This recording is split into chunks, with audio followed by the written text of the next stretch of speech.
Yang terhormat bapak-bapak, ibu-ibu, salam Pancasila. Bapak-bapak, ibu-ibu yang menonton video saya ini, jangan lupa subscribe, like, dan di-share ya. Ini sifatnya gratis. Saya akan mengomentari Yahya Waloni menghina Alkitab Kristen, katanya isinya palsu. Jadi ini saya dapat dari YouTube. Jadi saya lihat Yahya Waloni memberikan semacam khotbah selalu menghina agama Kristen, katanya Alkitabnya itulah palsu dan lain sebagainya, tidak benar isinya itu dan lain sebagainya. Dan Yahya Waloni ini adalah tadinya dari pendeta masuk Muslim. Jadi kalau saya lihat pernyataan Yahya Waloni itu banyak sekali menyakiti umat Kristen, sehingga saya ada dua perbuatan yang dilakukan di sini. Dua perbuatan. Satu, menjelek-jelekkan Kristen. Menjelek-jelekkan Kristen ini katanya Alkitab itu isinya palsu. Ini sama juga melakukan perbuatan penodaan agama, melanggar pasal 156A. Ancaman hukumannya ini 5 tahun. Jadi sering sekali dia menyatakan demikian itu, menjelek-jelekkan agama Kristen. Karena kita tidak boleh menjelek-jelekkan agama orang lain. Bagaimana kalau agama kita juga diperlakukan demikian? Pasti sakit hati dijelek-jelekkan agamanya. Pasti sakit hati, sama juga orang Kristen sakit hati kalau dijelek-jelekkan agamanya, Alkitabnya itu katanya isinya palsu. Kalau dibalik itu dengan agama Islam, apa nggak tersinggung? Semua Islam pasti tersinggung. Jadi inilah sudah diatur itu di dalam pasal 56A KUHP, yaitu melakukan penodaan agama, menjelek-jelekkan agama orang lain. Jadi janganlah demikian ya. Kedua, saya lihat Yahya Waloni ini sering menyebut, bukan hanya satu kali saja, sering menyebutkan bahwa itu katanya bergelar doktor, kemudian katanya di bekas pendeta, ketiga bekas rektor dan lain sebagainya. Ini tidak boleh, kalau memang dia tidak pernah, itu tidak boleh menyatakan demikian. Sehingga banyak saya lihat para pendeta yang datang dari wilayahnya sana, yang satu daerah dengan dia, mengomentarinya di lewat YouTube juga, bahwa katanya dokternya itu diragukan. Dia katanya bekas pendeta juga diragukan. Katanya dia melantik pendeta diragukan. Bekas rektor katanya diragukan. Jadi ini semua.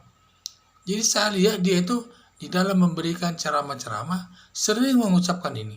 Ini sama juga memberikan keterangan palsu kepada orang yang mendengarnya. Ini perbuatan kejahatan juga ini. Memberikan keterangan palsu kepada orang. Jadi makanya saya lihat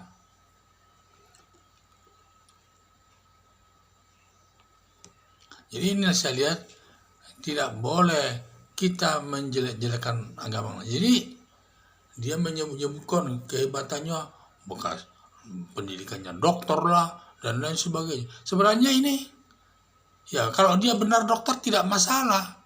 Dia benar bekas pendeta tidak masalah. Bekas rektor itu tidak masalah, tapi diragukan. Yang saya lihat dari pendapat-pendapat mantan-mantan pendeta yang dulu mengenal dia. Jadi saya lihat di sini bekas rektor. Jadi sama juga ini memberikan, kalau tidak benar itu memberikan keterangan palsu, ancamannya tahunan juga itu. Jadi saya pikir, kalau saran saya kepada Yahya Waloni ini, kalau memang dia dari pendeta jadi ustadz, ya saran saya laksanakanlah ajaran Islam itu dengan baik. Tidak usah menjelek-jelekan agama orang lain. Karena ustadz ini perlu belajar Al-Quran secara mendalam dan perlu belajar membaca bahasa Arab. Karena Al-Quran ini pada umumnya pakai bahasa Arab. Apalagi dia baru masuk Kristen kalau nggak salah tahun 2016. Jadi masih baru. Makanya perlu dia mendalami semua ajaran-ajaran agama Islam itu, jangan dia menuding agama orang lain. Jangan digunakan ilmunya katanya pendeta itu hanya menjelek-jelekan orang Kristen sebagai untuk mencari nama, sehingga karena dia berani menjelek-jelekan agama Kristen sehingga banyak yang memanggil dia untuk berkhotbah dan lain sebagainya. Itu tidak baik. Apalagi dia menyatakan orang Kristen ini orang minoritas, selalu kata-kata minoritas. Berani-beraninya orang minoritas ini kan. Memang kalau di Indonesia minoritas, ya walau nih. Tapi kalau di dunia dia tidak minoritas terbesar. Jadi jangan kita menyebut minoritas. Bertindaklah sesuai agama yang Anda yakini. Jangan menjelek-jelekkan agama orang lain, tidak baik. Itu nanti kalau bisa berkembang dan lain, hubungan kita dengan luar negeri bisa parah. Kalau dikaitkan dengan luar negeri, apalagi kalau di dunia masyarakat terbanyak umat adalah Kristen, apalagi negara yang penganut Kristen ini negara-negara besar. Jadi janganlah agamamu itulah, jangan suka menjelek-jelekan agama Kristen. Mari kita saling menghormati agar negara Indonesia sama lain menghargai agama itu. Agama apapun dia yang ada di Indonesia harus dihormati, saling menghormati. Jangan saling menjelekkan. Itu harapan saya. Sekian dan terima kasih.